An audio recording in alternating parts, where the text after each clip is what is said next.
Welcome to Pathways, a career podcast from the Idaho State University Career Center. I'm your host, Mark Beaver. Today, we're talking with Bianica Yellowhair, a clinical assistant professor with the Bengal Bridge program at Idaho State University. As a first-generation student and a Native American person, Bianica faced many barriers on her pathway. But she always found the courage to ask for help and to take advantage of unexpected opportunities when they presented themselves. Please settle in and enjoy our conversation with Bianica. Hi, Bianica. How are you doing today? I'm good. How are you? I'm well, thank you. So, can you tell me a little bit about what a snapshot in the day of your life is like in your profession?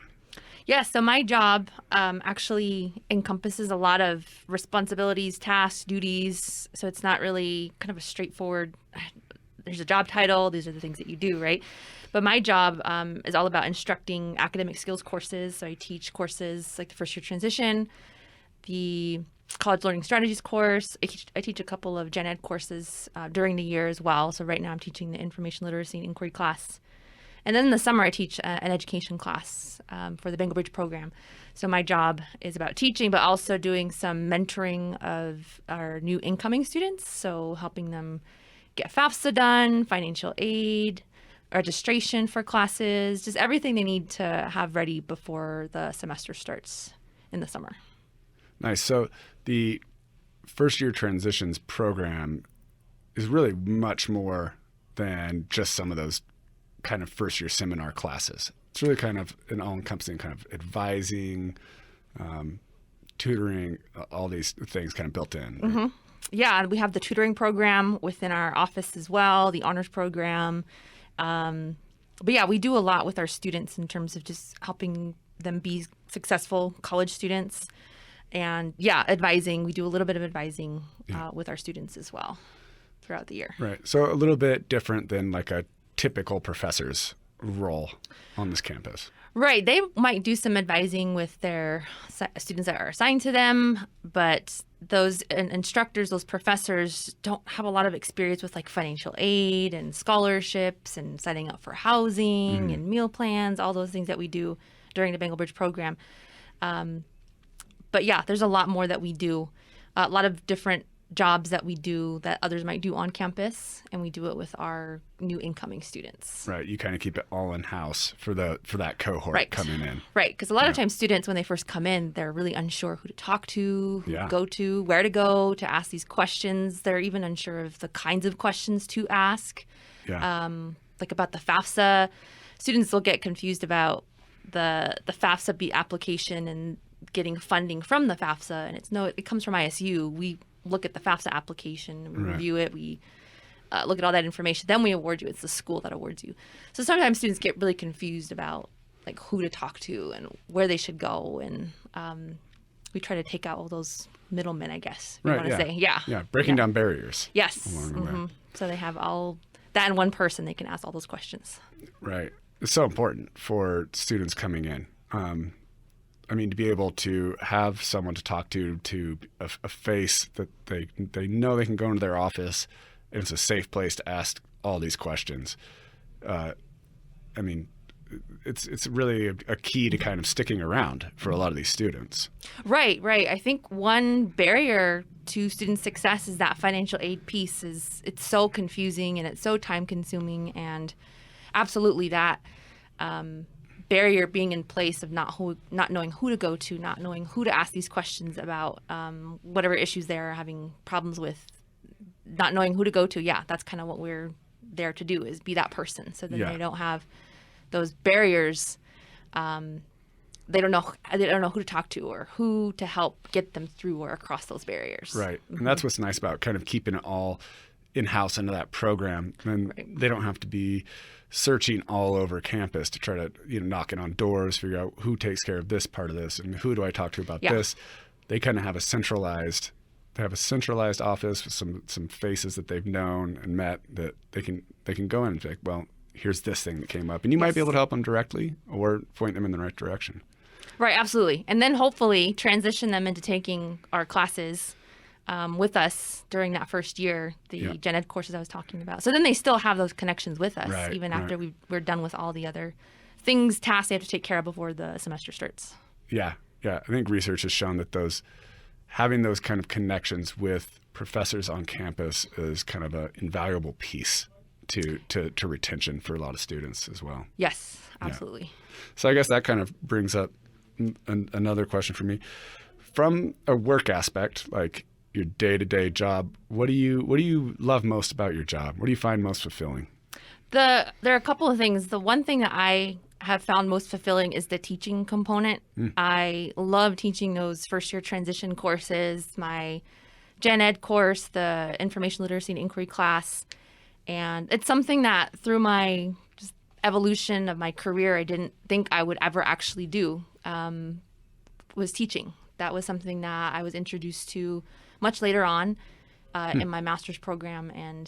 But I love it, just being able to be in a classroom with new incoming students who are trying to navigate that new environment of being a college student. I think it's really fun to be in those rooms with them just to help them understand, like, where do I go to get a problem resolved about my financial aid because it was taken away because I got a low GPA, right? We talked about that in the first year transition class.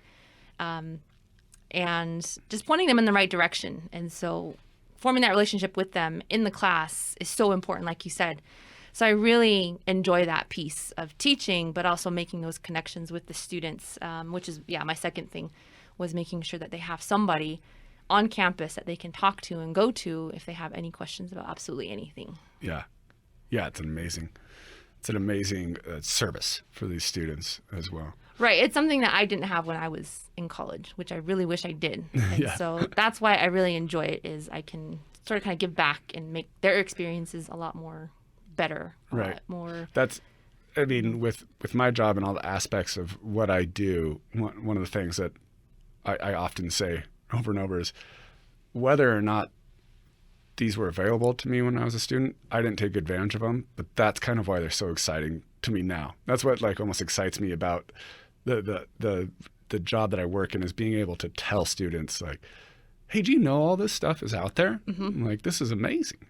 But I guess we can back up a little bit because you said something interesting there. You obviously have really fallen in love with the teaching aspect of your job, and that was never on your radar.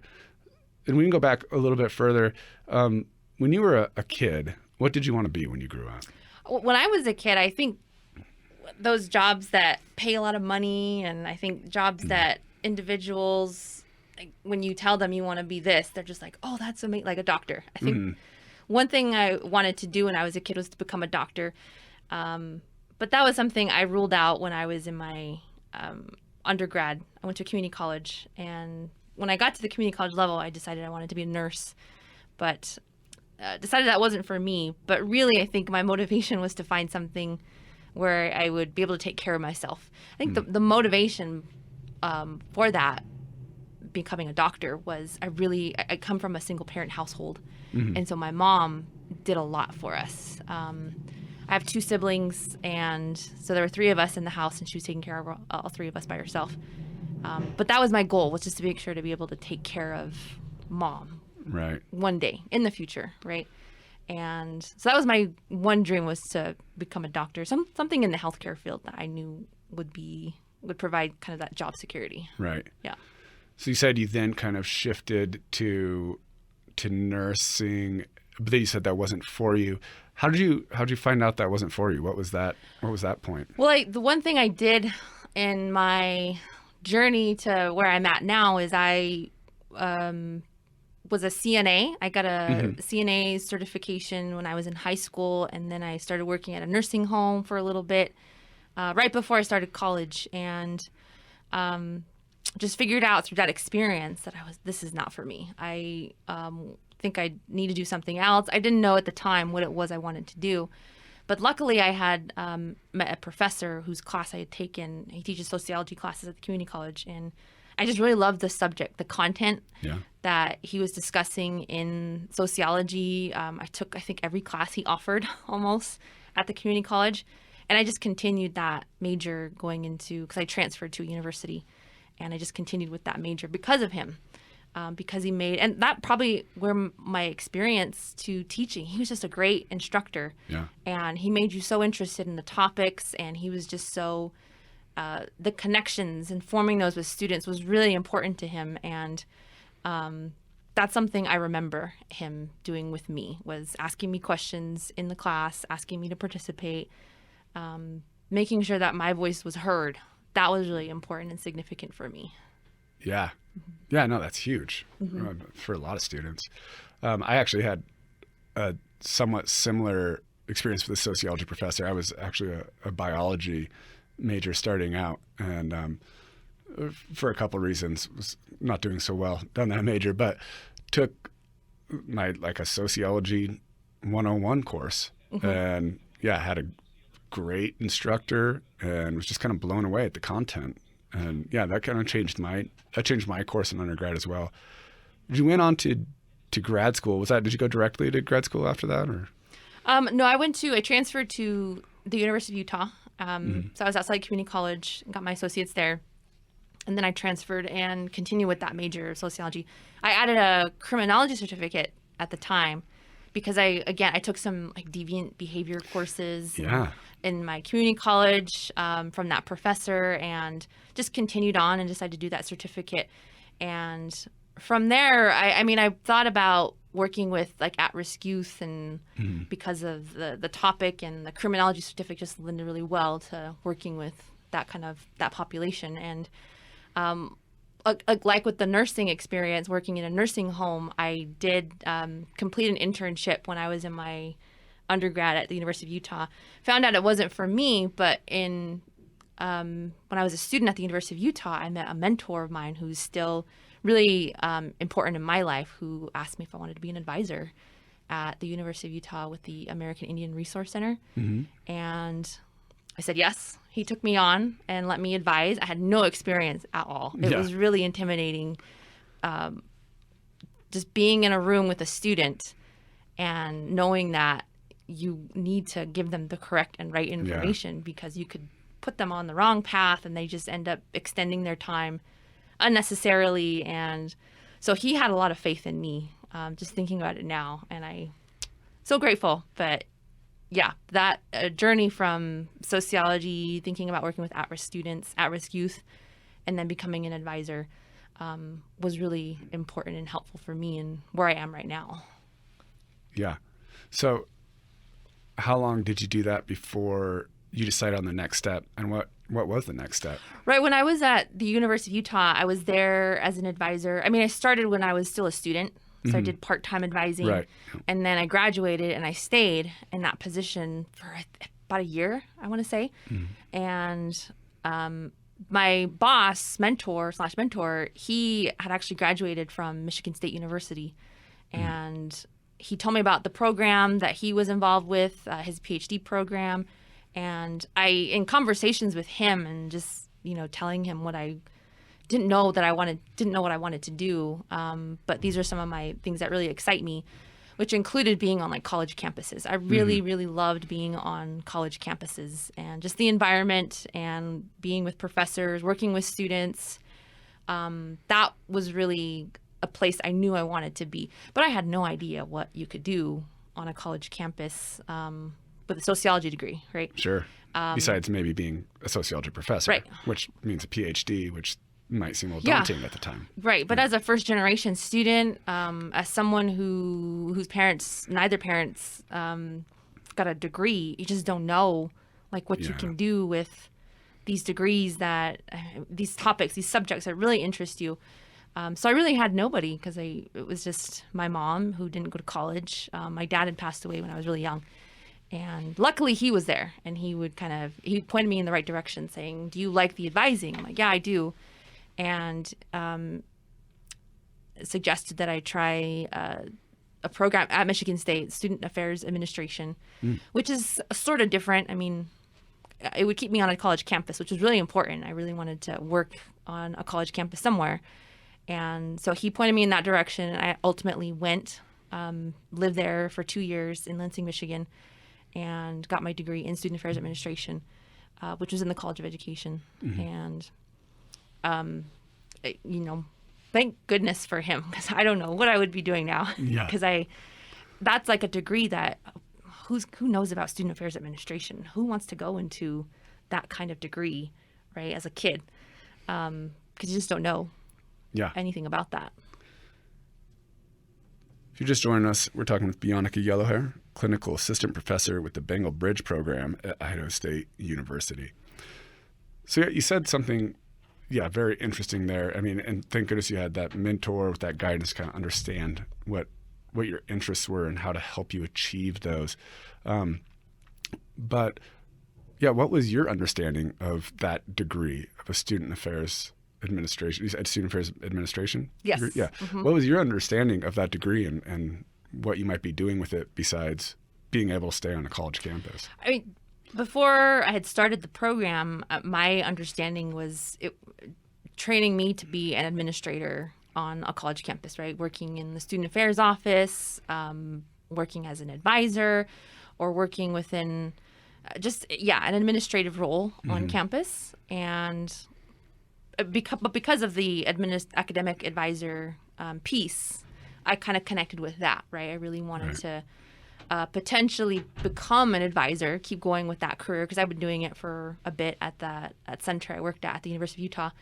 And that's why I really gravitated towards it. It would allow me to, it was specialized, kind of specific to a college campus, a university, right? And that's why I really gravitated towards that. I mean, the program was excellent. It still is. That was also one of the big draws of the program. And I really needed that because I hadn't lived anywhere else before. And that's something that I wish professors would talk to you about, is moving away and going somewhere else for a master's degree or a PhD, or even going somewhere completely new for your undergrad, right? And kind of what the challenges might be. But I'm glad I did it. It was an eye-opening experience just to be with different people from different parts of the country who were in the program, who were in my cohort, and just learning from them and gaining that experience and training and knowledge along with them, and challenging one another. That was also really important as well. But that supportive environment too was really helpful. But I knew very little at the time before I started the program, what it would be all about. But I knew it would keep me on a campus. And what is it about the college atmosphere that you're saying you love being around that? Do you know exactly what it is? Keep a finger on it. I think it's just based on the growth that I had when I was in college, which was something that it started at the community college. I got involved with a student club organization at the community college in Salt Lake, and I really grew because of that experience. I mean, teachers, when you think about a teacher, you think about them standing in front of a classroom, having command and talking nonstop, right?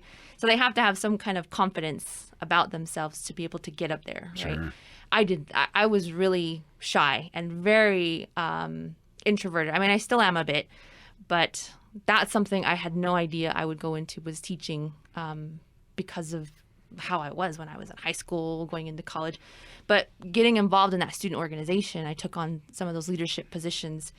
It was a time of transition for this club. They were kind of starting all over. I don't know the history of it, but brought on new leadership, new advisors. And so, again, they were giving me this opportunity, didn't know me at all.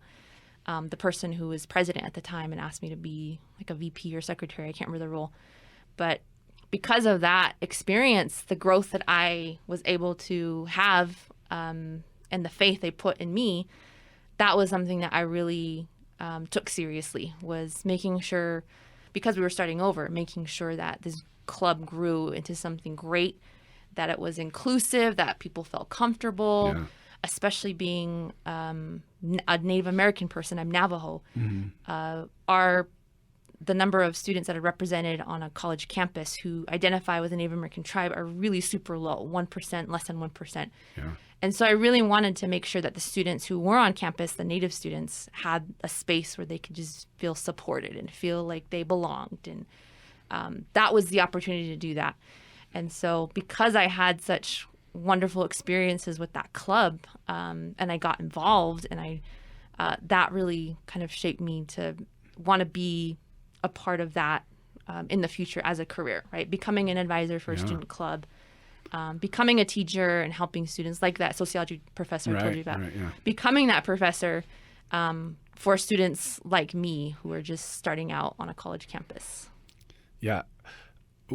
That's something we talk about in the Career Center all the time. And I think that you all do too, having worked with your group in the past as well, is trying to tell students the importance of getting involved in these kind of like on-campus, whether it's clubs or it's a student leadership, or any, like even intramural sports, like just kind of putting yourself out there, finding a group, and then, like taking those opportunities to get yourself involved as like a vice president or a treasurer or, kind of a little bit more of a leadership role.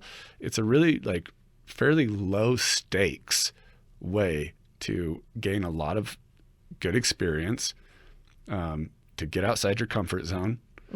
But also, like, as you were saying, to just kind of like open you up a little bit, maybe to kind of almost reveal to yourself some things that you're interested in or some skills you didn't know you had perhaps before you got to that point. I think that's one of the most important things about really putting yourself out there and getting involved just outside of your classes, right? You never really know what it's going to lead to. Something else I think that is very interesting from your story so far is you've been saying a lot of people, you had a lot of mentors who seem to kind of put faith in you or give you these opportunities. But I also think it speaks a lot to you to be able to recognize that and to kind of, take advantage of those instances. What gave you that kind of confidence? What kind of gave you that confidence in them and in yourself when you had these recommendations to go to Lansing, Michigan, to do a student affairs degree? What do you think it was in yourself or in them that allowed you to actually take those kind of big, scary steps? Well, I think with me specifically, as a person who identifies with a really small population that's represented across the U.S., you need those people to be those advocates and be those supportive individuals because we're so marginalized. It's really difficult to step outside your comfort zone. I mean, when I was growing up, my mom really instilled in myself and my siblings the importance of keeping your culture alive and making sure that you don't forget to go home every few months. Originally from Arizona, on our reservation. It's a really big reservation, but she really helped us understand the importance of that. And so because of that, it's really hard to make those kind of connections with people who are different from you, right? So I really held on to those values and those beliefs, and I still hold on to them right now. And they help me make a lot of my decisions in my career today.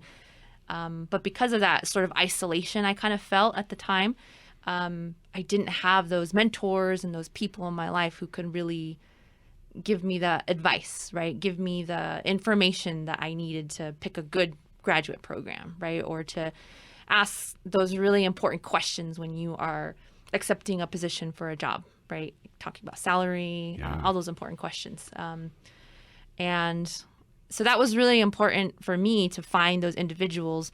And they are hard to find, but finding those people who are willing to go out of their way to, set you up and make other connections with other people. So my supervisor, the one who recommended I go to that Student Affairs Administration program, he had a connection at the campus, at the college at Michigan State. So they had a GA position, a graduate assistantship position available. And that was something I had no idea about, like funding for graduate programs. I had no knowledge of that.